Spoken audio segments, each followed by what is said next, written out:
La Constitución de la Ciudad de México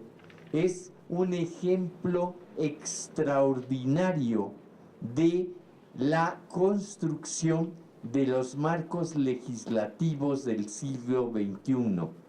que parten de los derechos humanos para someter a las instituciones a su carácter de garantes del ejercicio de esos derechos humanos. Y en materia de derechos culturales, la Constitución de la Ciudad de México posee grandes avances, entre ellos uno fundamental que permite la emancipación de los establecimientos culturales de la fatídica y nefasta ley de establecimientos mercantiles que les obligaba a poseer una licencia de funcionamiento de bar o de cabaret para poder dar teatro, para poder dar conciertos, para poder tener una galería de arte con actividades culturales distintas a la simple contemplación de la obra de arte. Es decir,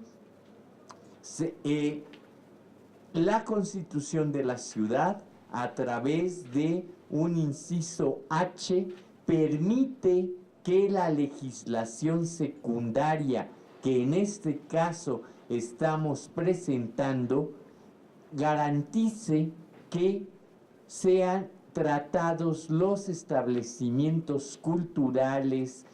convergentes, emergentes, independientes, alternativos, como Foro Alicia, como Carretera 45, como Foro Shakespeare, como tantos otros, con la dignidad que se amerita y los apoyos que se requiere a quien provoca un deleite y una experiencia cultural. De igual forma, resulta fundamental que la ley que vamos a presentar está ya conformada en función a el nuevo primer gobierno de contacto de la Ciudad de México. Es decir, se toma en cuenta a las alcaldías como un motor fundamental de la garantía del ejercicio de los derechos culturales de los habitantes y los visitantes de la demarcación política. Por ello, es por lo que denominamos a la Ley de Cultura y Derechos Culturales de los habitantes y visitantes de la Ciudad de México, porque los derechos culturales no tienen un límite, no están destinados solo a los ciudadanos, es decir, a la gente mayor de 21 años, sino a los habitantes, pero también a los visitantes, sean nacionales o extranjeros, que pueden ejercer sus derechos en el territorio de esta ciudad. La ley contiene un catálogo de derechos culturales mucho más amplio que el que contiene la Ley General de Cultura. Este catálogo resalta el respeto a las culturas de pueblos y barrios originarios, al mismo tiempo que ubica en la misma dimensión del quehacer jurisdiccional a el derecho a la cultura popular en el más amplio sentido de la palabra. Como les comentaba yo, la ley contempla el mandato de constituir espacios colectivos, autogestivos, independientes y comunitarios de arte y cultura que contarán con una regulación específica para el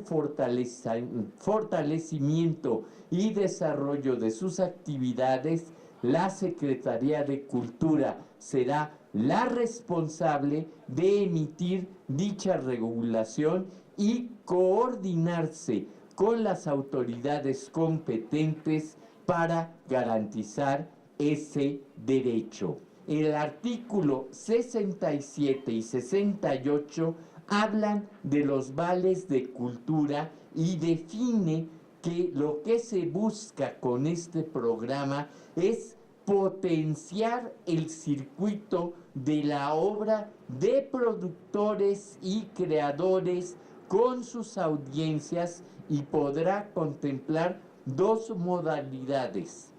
el que la Secretaría entregue directamente los vales a la población beneficiaria que cumpla con requisitos y condiciones previamente establecidos, o mediante otorgamiento de estímulos fiscales a compañías productoras y de espectáculos e instituciones culturales, o a empresas que proporcionen a sus empleados los vales como parte de sus prestaciones laborales. Queremos hacer de este programa un círculo virtuoso que potencie a las industrias culturales locales, a los promotores locales, a los artistas locales y evidentemente a las audiencias locales. Por último, y no menos importante, no podíamos, en memoria de Guillermo Tovar y de Teresa y de el propio Carlos Monsiváis, olvidarnos del Consejo de la Crónica. Y en la ley se contempla la revitalización del Consejo desde el capítulo 5, que a través de su articulado establece no solamente el Consejo de la Crónica de la ciudad, sino también la posibilidad de que existan y se repliquen los consejos de la crónica a nivel de las alcaldías, de forma tal que podamos potenciar ese enorme tesoro intangible que representa la crónica popular en esta ciudad. Ahora, la política cultural que se ha llevado hasta este momento, con sus asegúnes, pues es una política de atención a grupos, ¿sí? Grupos políticos, grupos culturales, algunos colectivos, pero no existen principios generales para todos. De repente, uno se entera que se gastan 25 millones en un proyecto y alguien va a pedir 50,000 pesos, 20,000 pesos y dicen que no hay, ¿no? Entonces, ¿qué sucede? No hay una política cultural, perdón, y lo puedo sostener en cualquier foro y creo que los datos son más que eficientes. Entonces, en ese sentido, esta ley establece esos principios: la relación con las alcaldías, la relación con la federación, los principios de gestión de presupuesto, armoniza no solamente los principios generales de política cultural, sino también los de rendición de cuentas, transparencia. Lo que decíamos de los vales, lamentablemente quien dijo eso, que iba a aventar los boletitos, no sabe que la ley de presupuesto de responsabilidad hacendaria obliga que cualquier presupuesto que se ejerza debe ejercerse de manera transparente, eficiente, equitativa y con rendición de cuentas. Entonces, pues si yo aviento boletitos, pues no puede ser ni equitativa, ni transparente, ni eficiente. Entonces, la persona no sabe dónde está parada. En ese sentido, cuando nosotros proponemos un mecanismo de esa naturaleza, en los artículos que mencionó José Alfonso, estamos proponiendo que se resuelvan precisamente esos principios de ejercicio del presupuesto, ¿no? Entonces, en ese sentido, todos estos elementos que tenemos y definiciones de la Ley de Cultura son principios generales para todos, para que desde la persona que está pidiendo 10,000 pesos para una presentación, hasta la persona que está ejerciendo un proyecto de infraestructura de mucho dinero, pues todos tengan equidad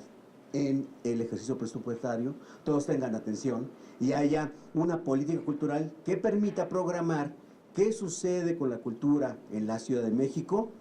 en su desarrollo a 1 año, a 3 años, a 5 años, y que además haya una obligación, porque los secretarios de Cultura, no son mandarines, son servidores públicos, se deben a los ciudadanos y deben de seguir los principios que le dan fundamento a las secretarías o donde se encuentren.